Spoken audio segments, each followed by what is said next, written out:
ஒரு காட்டுல ஒரு நரியும் கழுதையும் ரொம்ப நல்ல நண்பர்களா இருந்துச்சுங்க. 2 ஒண்ணா சேர்ந்தே உணவு தேடி காட்டுக்குள்ள போகும்போது, ஏதாவது ஆபத்து வந்துச்சுன்னா 2 பேரும் ஒருத்தர ஒருத்தர் காப்பாத்தணும்னு அத்துங்களுக்குள்ள ஒரு ஒப்பந்தம் இருந்துச்சு.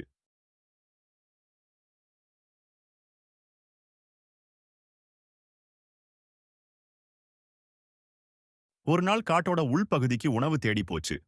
நரி அப்ப அங்க திடீர்னு ஒரு சிங்கம் வந்துடுச்சு.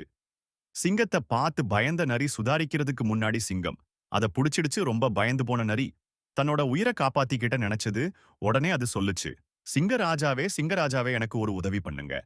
என்ன நீங்க சாப்பிடாம விட்டுடீங்கன்னா உங்களுக்கு ஒரு கொழுத்த கழுதைய சாப்பிடுறதுக்கு கொண்டு வரேன்னு சொல்லுச்சு.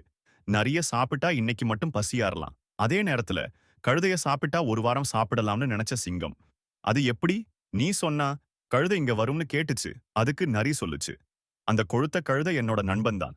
நான் கூப்பிட்டா எங்க வேணும்னாலும் வரும்னு சொல்லுச்சு. இத கேட்ட சிங்கம் அந்த நரிய போக விட்டுச்சு. தன்னோட இருப்பிடத்துக்கு போன நரி தன்னோட நண்பனான கழுதைய கூட்டிக்கிட்டு திரும்ப அங்க வந்துச்சு. மறைஞ்சிருந்த சிங்கம் அந்த கழுதைய பிடிச்சு அடிச்சிடுச்சு. அதுக்கப்புறமா ஓரமா நின்னுகிட்டு இருந்த நரிய தாவி பிடிச்சது. அடடா சிங்கராஜாவே, நான் சொன்ன மாதிரியே கழுதைய கொண்டு வந்து விட்டுட்டனே, என்ன எதுக்கு மறுபடியும் பிடிக்கிறீங்கன்னு கேட்டுச்சு. அதுக்கு சிங்கராஜா சொல்லுச்சு, உன்னோட உயிரை காப்பாத்துறதுக்கு உன் கூட இருக்கிற நண்பனையே பலி கொடுக்க துணிஞ்சு உனக்கு இந்த தண்டனை சரிதான்.